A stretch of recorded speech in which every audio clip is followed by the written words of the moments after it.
honor to be here today on behalf of the Rhode Island AFL-CIO. Very simple message.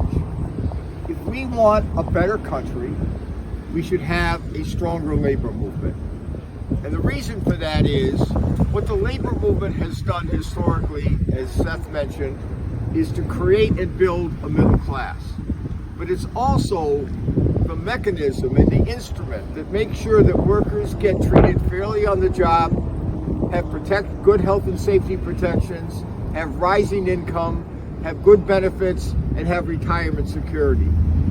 Those things make for a good quality of life.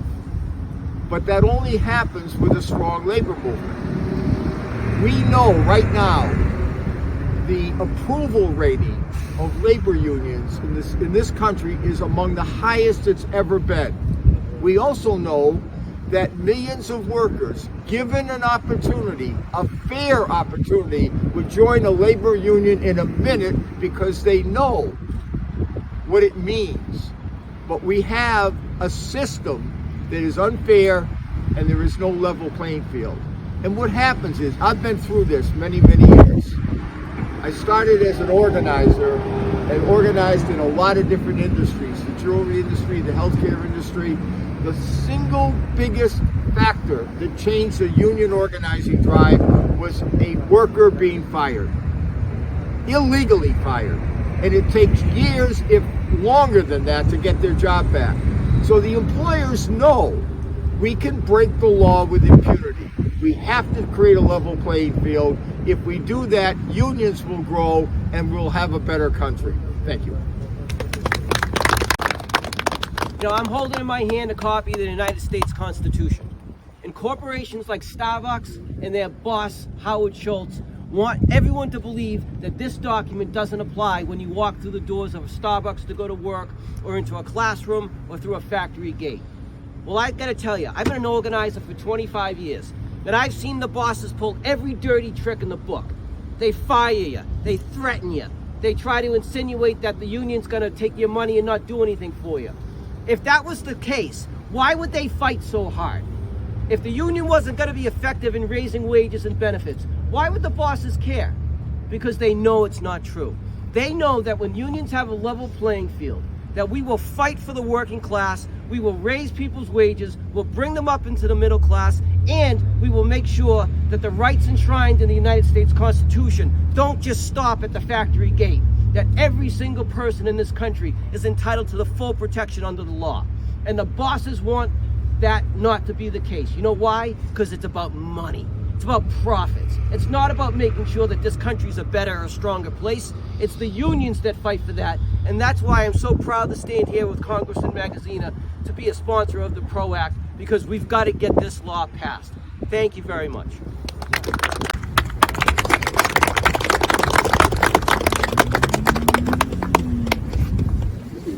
Thank you, everyone. My name is Cassie Burke, and I was one of the workers here at the Starbucks on Face Boulevard in Warwick. I started the union drive effort here. We petitioned in April. My fellow Starbucks partners and I decided to organize in response to short staffing to the point where our store was closed for most morning hours. It was hurting our business and hurting our working environment. We needed proper staffing and we needed proper facilities to be upkept by corporate, which was not happening. We saw from the very beginning, this is at a few stores that already petitioned unionized, successfully unionized, and we had seen the response from Starbucks. They were willing to fire people, they were willing to cut their hours until they were forced to quit, and they were able to just watch every move that you were doing, install new rules that weren't being enforced before, to give excuses to fire pro-union workers. To me, unionization was always an act of self-defense, because if you can see very plain as day the way Starbucks has been treating the union workers, you know that you can be treated the same way in an instant if they feel it is profitable. There were times at my store where we had two partners, which is what Starbucks calls their employees, working the entire floor, meaning that they were cashing people out, making drinks, cooking food, everything. And this hurts the customers, it hurts us. No one benefits in this sort of instance except for the people who end up getting the bulk of the money in the end, which is Howard Schultz and investors. Starbucks nationwide have been continually taking action to harm pro-union workers. For me, forcing people out of their income, out of their work, is an act of violence. It takes food off their table, it puts people out of home, and it's truthfully monstrous and unforgivable. Corporate made veiled threats to replace longtime pro-union employees for newer anti-union workers. They reduced hours to push out longtime employees and use policies for use and unforced, so they had an excuse to fire pro-union employees. I was personally experienced that last one. New rules were put in place by the former store manager here, and I was written up for them the very next day, which was convenient, to say the least.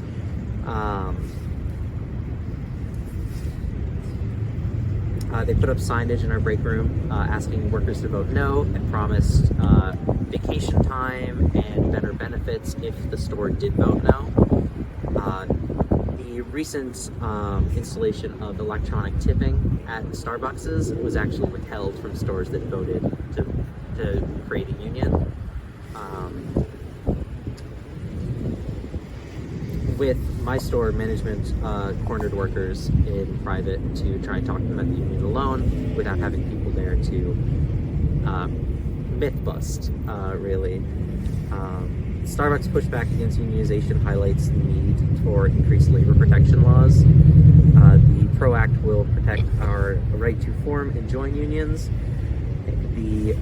and would make it harder for companies to interfere in workers' union elections, and they will give us better tools to hold companies accountable for their actions. To this day, Starbucks has yet to actually come to the bargaining table and make a contract with the Workers United team. They've been pushing it back, and finding excuses to try and cut the steam out of the labor movement going on in their stores. I'm proud of the effort that we made. It was disheartening to see it fail by such a narrow margin. We lost in a tie. But with such a narrow margin, it's easy to imagine that even just having slightly better protections would have allowed us to just get that one vote. That's all it really took for us. We were one vote short. So this sort of legislation is very important in terms of protecting us, protecting our workers, making sure that people aren't being retaliated against.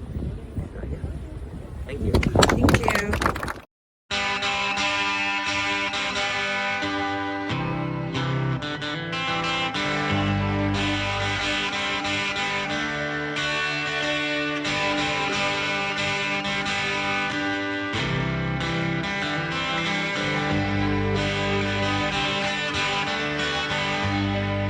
There's power in the factory, power in the land, power in the hand of the worker. But it all amounts to nothing if together we don't stand. There is power in our union. Now the lessons of the past were all learned with workers' blood. Mistakes of the bosses we must pay for.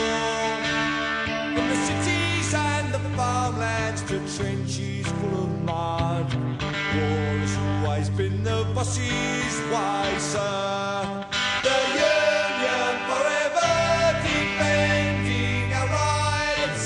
Down with the black leg, workers unite with our brothers and our sisters in many far-off lands. There is power in our union.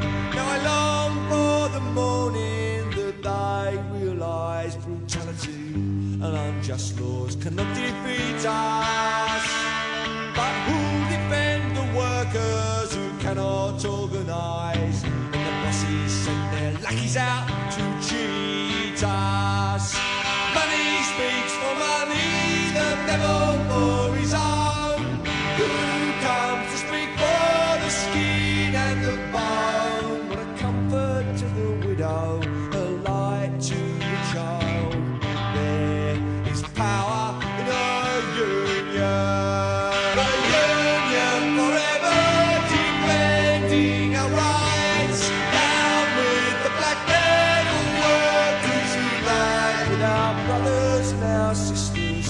Together we will stand. There is power in our union.